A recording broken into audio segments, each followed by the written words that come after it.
یہ پہلی تعبیر ہے دعوت فلان فلانا الی کذا. آپ سب حضرات اپنا مائک آف کر لیں. کہ اس کے معنی ہے بلانا، دعوت دینا، داعی ہونا، محرک ہونا، یہ سب اس کے معنی ہیں. آپ سب اپنا مائک آف کر لیں. جی تو جیسے بہت سارے جملے بنائے حضرات نے، جیسے کہیں کہ دعا النبی صلی اللہ علیہ وسلم المشرکین الی الاسلام، جیسے کہیں کہ المدارس الاسلامیہ تدعو المجتمع الاسلامی الی العبادہ الی التوحید و الی اجتناب الشرک وما الی ذلک. تو دعوت یہ تو فعل ہے، دعا یدعو دعوتاً باب نصرہ سے، فلان یہ اس کا فاعل ہے، اور فلاناً یہ اس کا مفعول بھی اول ہے، اور الی کذا یہ مفعول بھی ثانی ہے. ٹھیک ہے، جس کو دعوت دی جائے گی وہ مفعول بھی براہ راست آئے گا، اور جس چیز کی دعوت دی جائے گی اس سے پہلے لفظ الی داخل کریں گے. دوسری تعبیر ہے کون الشیء علامۃ علی کذا، کسی چیز کی علامت ہونا. جیسے آپ کہیں السحابۃ تکون علامۃ علی المطر، بادل جو ہے وہ بارش کی علامت ہے. ٹھیک ہے، جیسے آپ کہیں کہ الحمامۃ تکون علامۃ علی الامن، کبوتر یہ امن کی علامت ہے، پیس کی علامت ہے. تو الحمامہ تکون علامۃ علی الامن والسلام. تو کون الشیء علامۃ علی کذا، کون سے ہم فعل بنائیں گے، کانا یا یکون، مذکر ہے یا مؤنث ہے اس کے حساب سے. جو چیز علامت ہوگی اس کے بعد جو ہے وہ اس کو جو ہے کانا کا ہم اسم بنائیں گے، اس کے بعد لفظ علامت لکھیں گے، اور جس چیز کی علامت ہے اس کے اوپر لفظ الی داخل کریں گے اور اسے یہاں ذکر کریں گے.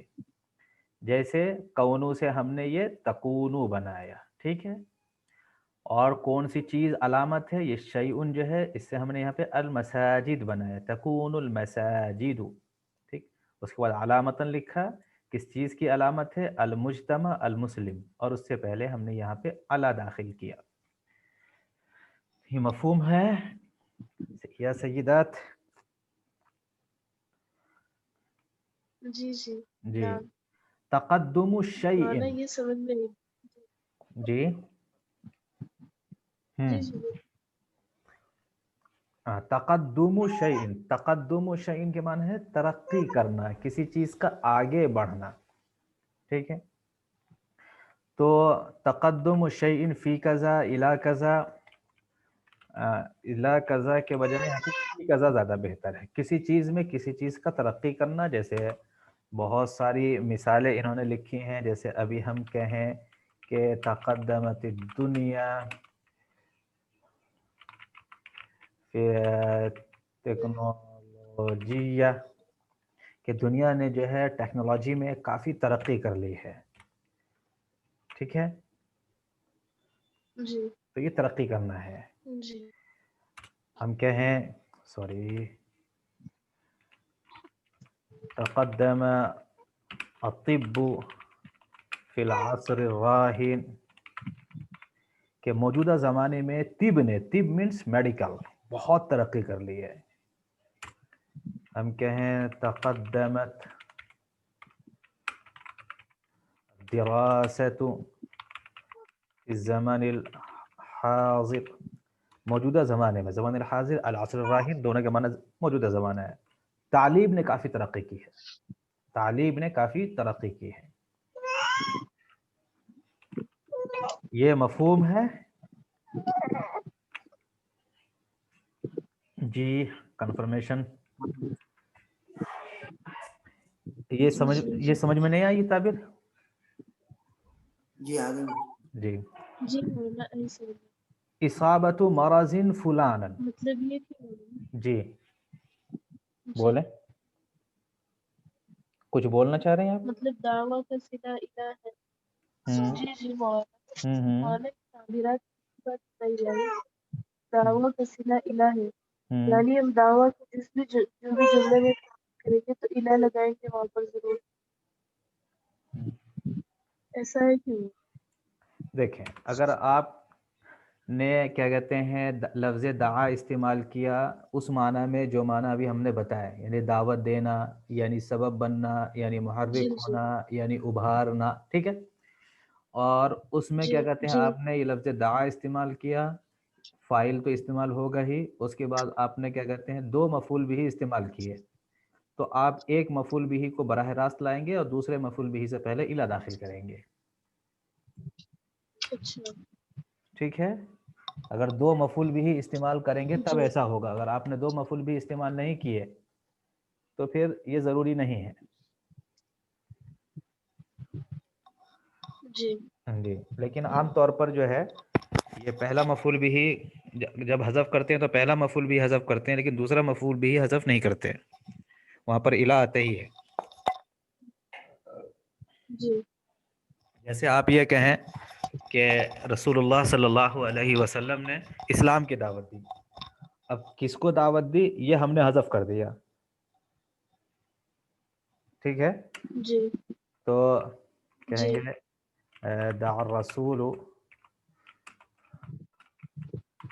صلی اللہ علیہ وسلم الی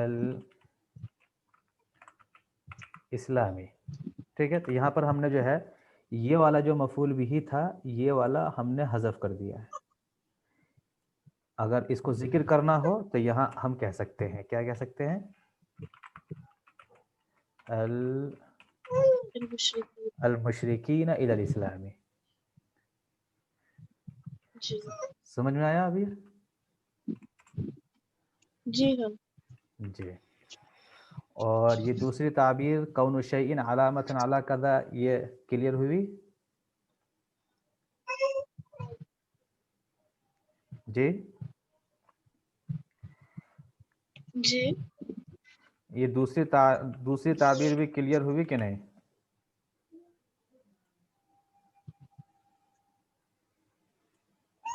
جی یہ دوسری تعبیر سمجھ میں آئی آپ کے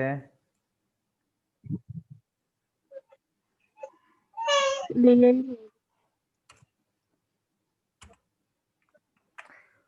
مجھے یہ نہیں سمجھ میں آ رہا ہے کہ آپ کی سمجھ میں آئی ہے یا نہیں آئی کہ آپ کی آواز واضح نہیں ہے ذرا آپ واضح آواز میں بولے تاکہ کچھ یہ تو سمجھائیں یا آگے بڑھیں مولانا آ رہی ہے آواز کچھ کچھ سمجھ میں جی آ رہا ہے مولانا جی آ رہا ہے سمجھ میں یہ تقدم و شعین یہ بھی سمجھ میں آ گئے جی جی جی ہاں یہ ہے اصابت مرض فلانا یعنی کسی کو کوئی بیماری لاحق ہونا ٹھیک ہے جی تو جیسے ہم کہیں کہ اصابت الحمى چلیں یہاں کہہ دیتے ہیں واضح طور پر زیدن زید کو بخار ہو گیا زید کو بخار لاحق ہو گیا یہ اردو میں نہیں بولتے زید کو بخار ہو گیا بولتے تو زید کو بخار ہو گیا تو اصابت الحمى زیدن اصابت یہ باب افعال سے ہے ہم نے یہ ماضی کا صیغہ استعمال کیا اور مؤنث کا لأن الحمى مؤنث ہے اس لیے کہ یہ مؤنث ہے یہ فاعل ہے اور یہ مفعول بھی ہے